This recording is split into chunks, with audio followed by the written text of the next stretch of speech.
Donc nous sommes sur une parcelle de maïs qui a été récoltée l'année passée autour du 27-28 septembre.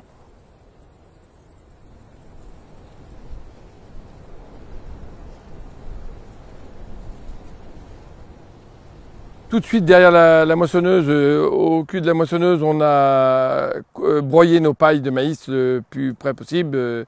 Voilà. Ensuite, on y a mis du digesta qui vient de la méthanisation, c'est-à-dire une dizaine de mètres cubes. C'est environ 30 à 40 unités d'azote pour citer que l'azote, mais dont une moitié est organique, hein, c'est-à-dire qu'on a mis que 20 unités d'azote qui sont utilisables tout de suite, mais qui vont permettre d'aider à décomposer cette paille de maïs qui était posée par terre. Dans un second temps, dans la foulée, on a semé de l'orge et ensuite on a passé un tout petit coup de disque sur 5 cm pour faire mulcher tout ça et pour permettre à l'orge de lever. Et également pour enfouir notre digesta qu'on avait posé sur le sol. Donc avec ça, vous voyez, on retrouve une parcelle aujourd'hui où on retrouve de la végétation en surface qui est mulchée, qui va éviter l'abattance qu'on pourrait avoir si on avait des grosses pluies en ce moment.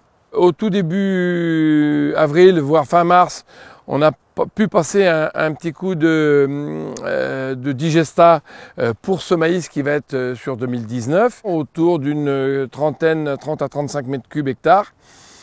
Ensuite, on a passé un petit coup de disque pour mulcher cette orge qui avait été semée. Et vous voyez, on en voit quelques résidus aujourd'hui. Et on a laissé mijoter. Ensuite, on a passé un petit coup de striptil au tout début avril pour être capable de semer. Et après le semis, eh bien, on a passé un tout petit peu de glyphosate. Donc aujourd'hui, on est sur une base de 1 demi-litre hectare, c'est-à-dire 1 demi-litre pour 10 000 m², quand même que les gens comprennent. Et vous voyez, parce que l'orge repartait, hein, donc fallait la détruire, parce qu'aujourd'hui, elle va venir en compétition du maïs. Et vous voyez, aujourd'hui, dans les rangs, eh bien, on voit notre maïs qui lève tout doucement, là, qui est rendu à deux feuilles, et qui a pris sa place et qui va prendre le terrain. Jusqu'à maintenant, il n'y a eu aucun désherbage, et on va venir intervenir au coup par coup, vraiment de façon homéopathique, parce que s'il n'y a pas besoin, on va se passer de désherbage tout simplement.